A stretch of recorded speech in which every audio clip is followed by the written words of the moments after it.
വെറും 75 ദിവസങ്ങൾ ഒരു ക്രൂരമായ കൊലപാതകം നടന്ന് പ്രതിയെ പിടികൂടി വിചാരണ പൂർത്തിയാക്കി കോടതി ഇരട്ട വധശിക്ഷ വിധിക്കാൻ ഇന്ത്യൻ നിയമ ചരിത്രത്തിൽ തന്നെ എടുത്തത് വെറും 75 ദിവസങ്ങളാണ്.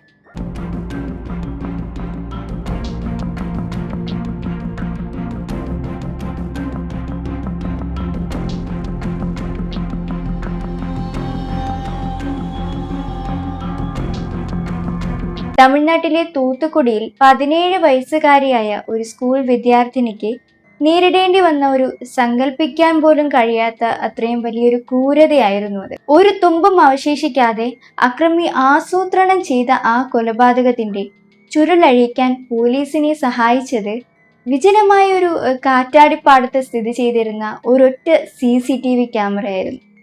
എന്താണ് വേദനാഥൻ ഗ്രാമത്തിൽ ആ രാത്രി സംഭവിച്ചത്? 2026 മാർച്ച് മാസം 10-ാം തീയതി തമിഴ്നാട്ടിലെ തൂത്തുക്കുടി ജില്ലയിലുള്ള വേദനാഥം എന്ന ഉൾഗ്രാമം. വൈകുന്നേരം സമയം ഏകദേശം ഒരു 6 മണിയൊക്കെ ആയതോടെ 12-ാം ക്ലാസ്സിൽ പഠിക്കുന്ന ഒരു വിദ്യാർത്ഥി വീടിന് പുറത്തേക്ക് നോർമലി ഇറങ്ങാണ്. എന്നാൽ മണിക്കൂറുകൾ കഴിഞ്ഞിട്ടും പെൺകുട്ടി തിരിച്ചെത്തിയില്ല. പരിഭ്രാന്തരായ കുടുംബാംഗങ്ങളും നാട്ടുകാരും ചേർന്ന് നടത്തിയ ഒരു തിരച്ചിലിനൊടുവിലാണ് ആ വാർത്ത പുറത്തു വരുന്നത്. ഗ്രാമത്തിന്റെ അതിർത്തിയിലുള്ള ഒരു വിജനമായ ഒരു പ്രദേശത്ത് പെൺകുട്ടിയുടെ മൃതദേഹം കണ്ടെടുത്തു. ക്രൂരമായ ലൈംഗിക അതിക്രമത്തിന് ഇരയാക്കിയ ശേഷം അവളെ ശ്വാസം മുട്ടിച്ച് കൊലപ്പെടുത്തുകയായിരുന്നു. ഈ പ്രദേശത്തിന്റെ പ്രത്യേകത എന്താണെന്ന് വെച്ചാൽ ഇവിടെ ധാരാളം കാറ്റാടി മരങ്ങൾ സ്ഥിതി ചെയ്യുന്നുണ്ട്. എന്നാൽ വലിയ കൃഷിഭൂമികളും വിജനമായ റോഡുകളും ഒക്കെ ഉള്ള അധികം ആളനക്കമൊന്നും ഇല്ലാത്ത ഒരു സ്ഥലമായിരുന്നു അത്. പ്രതിയായ ധർമ്മമുനീശ്വരൻ ഫെബ്രുവരി മാസം മുഴുവൻ ഈ പ്രദേശത്ത് ബൈക്കില് കറങ്ങിക്കൊണ്ടിരിക്കുകയായിരുന്നു. ആളുകൾ എപ്പോഴാണ് വരുന്നത്, എപ്പോഴാണ് ഈ വഴി വിജനമാകുന്നത്, എങ്ങോട്ട് രക്ഷപ്പെടണം എന്നിവയെല്ലാം ഇയാൾ മുൻകൂട്ടി മനസ്സിലാക്കി വെച്ചിട്ടുണ്ടായിരുന്നു. മാർച്ച് 10-ാം തീയതി വൈകുന്നേരം ഈ സ്കൂൾ വിദ്യാർത്ഥിനി വീടിന് പുറത്തേക്ക് ഇറങ്ങിയ സമയത്ത് പ്രതി അവളെ നിരീക്ഷിക്കുകയും ആളൊഴിഞ്ഞ പാതയിൽ വെച്ച് തടഞ്ഞു നിർത്തുകയും ചെയ്തിരുന്നു. ജനവാസമില്ലാത്ത കാറ്റാടിപ്പാടത്തിന്റെ ഉള്ളിലേക്ക് പ്രതി പെൺകുട്ടിയെ ബലമായി വലിച്ചഴിച്ചു കൊണ്ടുപോയി. അവിടെ വെച്ചാണ് ക്രൂരമായ ലൈംഗിക അതിക്രമം നടത്തിയത്. താൻ മുൻപ് മറ്റൊരു കേസിൽ ശിക്ഷിക്കപ്പെട്ട ആളായതുകൊണ്ട് പെൺകുട്ടി ജീവനോട് ഇരുന്നാൽ തന്നെ തിരിച്ചറിയുമെന്ന് പ്രതി ഭയന്നിരുന്നു. തെളിവ് നശിപ്പിക്കാനായി പെൺകുട്ടിയെ ശ്വാസം മുട്ടിച്ച് ക്രൂരമായി കൊലപ്പെടുത്തി. ദൃക്സാക്ഷികളോ മറ്റ് തെളിവുകളോ ഇല്ലാത്ത തികച്ചും ഒരു ബ്ലൈൻഡ് കേസ് ആയിരുന്നു ഇത്. ആരാണിത് ചെയ്തതെന്നോ എന്തിനാണ് ഇത് ചെയ്തതെന്നോ പോലീസിന് ഒരു സൂചനയും അപ്പോൾ കിട്ടിയിരുന്നില്ല. IG വിജയേന്ദ്ര ബിദാരിയുടെ നേതൃത്വത്തിൽ പ്രത്യേക പോലീസ് സംഘം ഈ ഒരു കേസ് അന്വേഷിക്കാൻ ആരംഭിച്ചു. വേദനാഥൻ ഗ്രാമം മുതൽ തൂത്തുക്കുടി ടൗൺ വരെയുള്ള റോഡുകളിലെ ഏകദേശം 1000-ഓളം മണിക്കൂർ ദൈർഘ്യം വരുന്ന ഒരു CCTV ദൃശ്യങ്ങളാണ് പോലീസ് പരിശോധിച്ചത്. അവിടെ വെച്ചാണ് പോലീസിന് നിർണായകമായ വഴിത്തിരിവ് ലഭിക്കുന്നത്. കുറ്റം നടന്ന സ്ഥലത്തിന് തൊട്ടടുത്തായി ഒരു വിൻഡ് മില്ല് അഥവാ ഒരു കാറ്റാടിപ്പാടം സ്ഥിതി ചെയ്യുന്നുണ്ടായിരുന്നു. അവിടെ സ്ഥാപിച്ചിരുന്ന ഒരൊറ്റ CCTV ക്യാമറയാണ് പോലീസ് പരിശോധിച്ചത്. മാർച്ച് 10-ാം തീയതി ഉച്ചയ്ക്ക് 2:30 ഒരു വ്യക്തി ബൈക്കിൽ ആ ഗ്രാമത്തിലേക്ക് പ്രവേശിക്കുന്നത് ക്യാമറയിൽ പതിഞ്ഞിട്ടുണ്ടായിരുന്നു. ഒരു ചെക്ക് ഷർട്ടായിരുന്നു അയാൾ ധരിച്ചിരുന്നത്.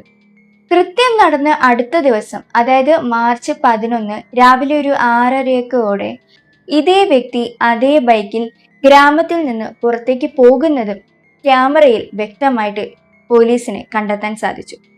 പോലീസ് അന്വേഷണം ഈ ബൈക്ക് കേന്ദ്രീകരിച്ചിട്ടായി പിന്നീട് നടത്തിയത്.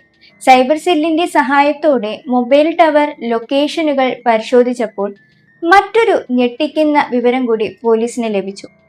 ഗ്രാമത്തിൽ പ്രവേശിച്ച ഉടൻ മൊബൈൽ ഓഫ് ചെയ്ത അക്രമി മാർച്ച് 11 വൈകുന്നേരം തൂത്തുക്കുടി ടൗണിലെത്തിയ ശേഷമാണ് ഫോൺ വീണ്ടും ഓൺ ചെയ്യുന്നത്. ഇതോടെ പ്രതിയുടെ ടൈം ലൈൻ പോലീസിന് കൃത്യമായി ലഭിച്ചു. പോലീസ് അവസാനം ഈ വ്യക്തിയെ തിരിച്ചറിയുകയാണ്. 38 വയസ്സുകാരനായ ധർമ്മ മുനീശ്വരൻ. ഇയാൾ ഒരു സാധാരണക്കാരനായിരുന്നില്ല. സമാനമായ മറ്റു ക്രൂരമായ കേസുകളിൽ ജീവപര്യന്തം തടവ് ശിക്ഷയ്ക്ക് വിധിച്ച ഒരു പ്രതിയായിരുന്നു. എന്നാൽ കഴിഞ്ഞ ഡിസംബർ 18 ഒരു കോടതി ഇയാളെ ശിക്ഷ താൽക്കാലികമായി റദ്ദാക്കി ജാമ്യം നൽകിയിട്ടുണ്ടായിരുന്നു. പുറത്തിറങ്ങിയ അന്ന് തന്നെ ഇയാള് രാമനാഥപുരം നിന്ന് ഒരു ബൈക്ക് മോഷ്ടിച്ചിരുന്നു. പോലീസിന്റെ കണ്ണു വെട്ടിക്കാൻ ആ ബൈക്കിന്റെ നമ്പർ പ്ലേറ്റിലെ 5370 എന്ന നമ്പർ മാറ്റി 6870 എന്നാക്കി. സുഹൃത്തുക്കൾക്കൊപ്പം ഈ വേദനാഥൻ ഗ്രാമത്തിൽ വരികയും രക്ഷപ്പെടാനുള്ള വഴികൾ കൃത്യമായി മനസ്സിലാക്കി വെക്കുകയും ചെയ്ത ശേഷമാണ് ഈ ക്രൂരതയ്ക്ക് മുതിർന്നത് തന്നെ. ധർമ്മമുനീശ്വരനെ പോലീസ് വലയിലാക്കിയെങ്കിലും കോടതിയിൽ കുറ്റം തെളിയിക്കാൻ ശാസ്ത്രീയ തെളിവുകൾ ആവശ്യമായിരുന്നു. പ്രതി ഒരു തുമ്പും അവശേഷിക്കാതെയാണ് രക്ഷപ്പെടാൻ ശ്രമിച്ചതെങ്കിലും ക്രൈം സീനിൽ നിന്ന് പോലീസിന് പ്രധാനപ്പെട്ട 2 തെളിവുകൾ ലഭിച്ചിട്ടുണ്ടായിരുന്നു. കുറ്റം ചെയ്യുമ്പോൾ പ്രതി ധരിച്ചിരുന്ന ചെക്ക് ഷർട്ടിൽ നിന്നും പെൺകുട്ടിയുടെ രക്തക്കറ ഫോറൻസിക് വിദഗ്ധർ കണ്ടെത്തിയിരുന്നു. പെൺകുട്ടിയുടെ ശരീരത്തിൽ നിന്ന് ലഭിച്ച പ്രതിയുടെ സാമ്പിളുകളും DNA പരിശോധനയ്ക്ക് വിധേയമാക്കിയിട്ടുണ്ടായിരുന്നു. പെൺകുട്ടിയുടെ ശരീരത്തിലും വസ്ത്രങ്ങളിലും പ്രതിയുടെ ജൈവ സാമ്പിളുകൾ അവശേഷിച്ചിട്ടുണ്ടായിരുന്നു. ഇത് പിന്നീട് DNA പരിശോധനയിലൂടെ പ്രതിയുടേതാണെന്ന് 100% ഉറപ്പുവരുത്തി. ക്രൈം സീനിന് തൊട്ടടുത്തുള്ള വിൻഡ് മിൽ ഫാമിലെ CCTV ക്യാമറയിലാണ് പ്രതി ബൈക്കിൽ നിന്ന് വരുന്നതും പോകുന്നതുമായ ദൃശ്യങ്ങൾ പതിഞ്ഞത്. ഈ വിധിയുടെ ഏറ്റവും പ്രധാനപ്പെട്ട സവിശേഷത പ്രതിയായ ധർമ്മമുനീശ്വരന് 2 വധശിക്ഷകൾ ഒരുമിച്ച് വിധിച്ചു എന്നതാണ്. സാധാരണ ഒരു വധശിക്ഷയാണ് നൽകാറുള്ളതെങ്കിൽ ഇവിടെ കുറ്റത്തിന്റെ തീവ്രത കണക്കിലെടുത്ത് കോടതി 2 വെവ്വേറെ വകുപ്പുകൾ പ്രകാരമാണ് വധശിക്ഷ നൽകിയത്. പ്രായപൂർത്തിയാകാത്ത പെൺകുട്ടിയെ ക്രൂരമായി ലൈംഗിക അതിക്രമത്തിന് ഇരയാക്കിയതിനും കുറ്റകൃത്യം ഒളിച്ചു വെക്കാനും തെളിവ് നശിപ്പിക്കാനും പെൺകുട്ടിയെ ശ്വാസം മുട്ടിച്ച് കൊലപ്പെടുത്തിയതിനും ഇന്ത്യയിൽ വധശിക്ഷ നൽകണമെങ്കിൽ ആ കേസ് പൂർണ്ണമായും അപൂർവങ്ങളിൽ അപൂർവമായിരിക്കണമെന്ന് സുപ്രീം കോടതിയുടെ നിയമമുണ്ട്. ഈ കേസ് ആ ഗണത്തിൽ പെടുന്നതാണെന്ന് ജഡ്ജി M. ബ്രീത്ത നിരീക്ഷിച്ചിരുന്നു. പ്രതി ഇതിനു മുമ്പും സമാനമായ ഒരു കുറ്റകൃത്യം ചെയ്തിട്ടുണ്ട്. ജീവപര്യന്തം തടവ് ശിക്ഷ അനുഭവിക്കേണ്ട ആളുമാണ്. കോടതിയിൽ നിന്നും താൽക്കാലികമായിട്ട് ജാമ്യം കിട്ടി പുറത്തിറങ്ങിയ ഉടനെയാണ് ഇയാൾ വീണ്ടും ഈ ദാരുണമായ കൊലപാതകം ആസൂത്രണം ചെയ്ത് നടപ്പിലാക്കിയത്. ഇങ്ങനെയുള്ള ഒരാള് സമൂഹത്തിന് വലിയൊരു വിപത്താണെന്ന് കോടതി വിലയിരുത്തിയിരുന്നു. പ്രതിക്ക് ജയിലിൽ കിടന്ന് സ്വഭാവ മര്യാദ വരുത്താനോ പശ്ചാത്തപിക്കാനോ ഉള്ള യാതൊരു സാധ്യതയുമില്ലെന്ന് കോടതി കണ്ടെത്തിയിരുന്നു. ഒരു പെൺകുട്ടിയുടെ ജീവിക്കാനുള്ള അവകാശത്തെ ഇല്ലാതാക്കിയ പ്രതിക്ക് ജീവനോടെ ഇരിക്കാൻ ഒരു തരത്തിലും അർഹതയില്ലെന്നും സമൂഹത്തിന് കൃത്യമായൊരു സന്ദേശം നൽകാൻ വധശിക്ഷ അനിവാര്യമാണെന്നും വിധിന്യായത്തിൽ വ്യക്തമാക്കിയിട്ടുണ്ടായിരുന്നു. സാധാരണയായി വർഷങ്ങളോളം നീണ്ടുപോകുന്ന കോടതി നടപടികൾ വെറും 75 ദിവസത്തിനുള്ളിൽ പൂർത്തിയാക്കി വിധി പറഞ്ഞു. ഈ അന്തിമ വിധിയുടെ വലിയൊരു പ്രത്യേകതയാണ് കൃത്യമായ ശാസ്ത്രീയ തെളിവുകളും പോലീസിന്റെ വേഗത്തിലുള്ള കുറ്റപത്ര സമർപ്പണവും. കോടതിക്ക് ഇത്രയും വേഗത്തിൽ ഒരു ചരിത്രവിധി പുറപ്പെടുവിക്കാൻ സാധിച്ചത് വലിയൊരു കാര്യമാണ്.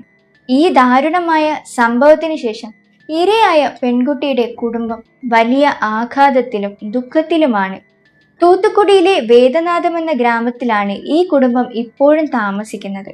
വളരെ പിന്നോക്ക സാഹചര്യങ്ങളിൽ കഴിയുന്ന ഈ സാധാരണ കുടുംബമാണിത്. തങ്ങളുടെ മകൾക്ക് നേരിടേണ്ടി വന്ന ക്രൂരതയാണ് അവരെ മാനസികമായി പൂർണ്ണമായും തളർത്തിക്കളഞ്ഞത്. സംഭവം നടന്ന സമയത്ത് വലിയ രീതിയിലുള്ള ജനരോക്ഷം ഗ്രാമത്തിൽ ഉണ്ടായിരുന്നു. നാട്ടുകാരും വിവിധ സംഘടനകളും കുടുംബത്തിന് പിന്തുണയുമായി രംഗത്തെത്തിയിട്ടുണ്ട്. നിലവിൽ പോലീസ് ആവശ്യമായ സുരക്ഷയും ഉറപ്പാക്കിയിട്ടുണ്ട്. സാധാരണയായി ഇത്തരം കേസുകളിൽ വർഷങ്ങളോളം കോടതി കയറിയിറങ്ങേണ്ടി വരുന്നത് ഇരകളുടെ കുടുംബങ്ങളെ ഒരുപാട് മാനസിക സമ്മർദ്ദത്തിലാക്കാറുണ്ട്, വിഷമത്തിലാക്കാറുണ്ട്. എന്നാൽ ഈ കേസ് വെറും 75 ദിവസത്തിനുള്ളിൽ തീർപ്പാക്കിയതും പ്രതിക്ക് ഇരട്ട വധശിക്ഷ ലഭിച്ചതും കുടുംബത്തിന് നിയമപരമായി വലിയ ആശ്വാസം നൽകി. തങ്ങളുടെ മകൾക്ക് നീതി ലഭിക്കാൻ അധികകാലം കാത്തിരിക്കേണ്ടി വന്നില്ല എന്നത് അവർക്ക് നേരിയ ആശ്വാസമായിരുന്നു. തമിഴ്നാട് സർക്കാരിന്റെയും SC/ST പീഡന നിരോധന നിയമപ്രകാരം ഫണ്ടുകളിൽ നിന്നും കുടുംബത്തിന് അടിയന്തരമായ സാമ്പത്തിക സഹായവും ആശ്വാസധനവും കൈമാറിയിട്ടുണ്ടായിരുന്നു. കൂടാതെ കുടുംബത്തിലെ ഒരംഗത്തിന് സർക്കാർ ജോലി നൽകണമെന്ന ആവശ്യം നാട്ടുകാർ ഉന്നയിച്ചിട്ടുണ്ട്. നിയമപരമായി പ്രതിക്ക് പരമാവധി ശിക്ഷ ലഭിച്ചെങ്കിലും തങ്ങളുടെ പ്രിയപ്പെട്ട മകളുടെ അപ്രതീക്ഷിതമായ വിയോഗം ഉണ്ടാക്കിയ ശൂന്യതയിൽ നിന്നും ആ മാതാപിതാക്കൾ ഇപ്പോഴും മുക്തരല്ല. കൗൺസിലിങ്ങും മറ്റ് പിന്തുണകളും നൽകാൻ സാമൂഹിക പ്രവർത്തകർ ശ്രമിക്കുന്നുണ്ട്. കോടതി പ്രതിക്ക് തൂക്കുകയർ വിധിച്ചെങ്കിലും ആ മാതാപിതാക്കൾക്ക് നഷ്ടപ്പെട്ട അവരുടെ മകളെ തിരിച്ചു നൽകാൻ ഒരു നിയമത്തിനും കഴിയില്ല. ഇനി ഒരു പെൺകുട്ടിക്കും ഈ അവസ്ഥ വരാതിരിക്കാൻ ശാസ്ത്രീയമായ ഇത്തരം അതിവേഗ വിചാരണകൾ രാജ്യത്തുടനീളം ഉണ്ടാകേണ്ടത് അത്യാവശ്യമാണ്. തൂത്തുക്കുടിയിലെ ഈ ദാരുണമായ സംഭവം നമുക്ക് മുന്നിൽ അവശേഷിപ്പിക്കുന്ന ചില ചിന്തകളാണ്. ധർമ്മമുനീശ്വരൻ എന്ന ആ ക്രൂരന് നിയമം അതിന്റെ പരമാവധി ശിക്ഷയായ ഇരട്ട ജീവപര്യന്തം വിധിച്ചു. വെറും 75 ദിവസങ്ങൾക്കുള്ളിൽ ആ പ്രതിക്ക് തൂക്കുകയർ വിധിക്കാൻ കഴിഞ്ഞത് തമിഴ്നാട് പോലീസിന്റെയും നീതിന്യായ വ്യവസ്ഥയുടെയും ചരിത്രമായ വിജയമാണ്. പക്ഷെ ഇവിടെ നമ്മൾ ചിന്തിക്കേണ്ട ഒരു കാര്യമുണ്ട്. ഈ പ്രതി മുൻപും സമാനമായ കേസിൽ ജീവപര്യന്തം തടവിന് ശിക്ഷിക്കപ്പെട്ട ആളായിരുന്നു. കോടതിയിൽ നിന്ന് താൽക്കാലിക ജാമ്യം നേടി പുറത്തിറങ്ങിയ 1-ാം ദിവസം മുതൽ ഇയാൾ അടുത്ത ഇരയ്ക്കുള്ള കെണിയൊരുക്കുകയായിരുന്നു. ക്രിമിനൽ പശ്ചാത്തലമുള്ള ഇത്തരം വ്യക്തികൾക്ക് ജാമ്യം നൽകുമ്പോൾ നമ്മുടെ നിയമ സംവിധാനങ്ങൾ എത്രത്തോളം ജാഗ്രത പുലർത്തണമെന്നതിന്റെ ഓർമ്മപ്പെടുത്തൽ കൂടിയാണ് ഈ കേസ്. അതുപോലെ തന്നെ വിജനമായ ആ കാറ്റാടിപ്പാടത്ത് സ്ഥിതി ചെയ്തിരുന്ന ഒരൊറ്റ CCTV ക്യാമറയായിരുന്നു ശാസ്ത്രീയമായ DNA പരിശോധനയുമാണ് ഈ കേസിൽ നിർണായകമായത്. കോടതി പ്രതിക്ക് തൂക്കുകയർ വിധിച്ചെങ്കിലും വേദനാഥം ഗ്രാമത്തിലെ ആ സാധാരണ കുടുംബത്തിന് നഷ്ടപ്പെട്ടത് അവരുടെ പ്രതീക്ഷകളായിരുന്നു.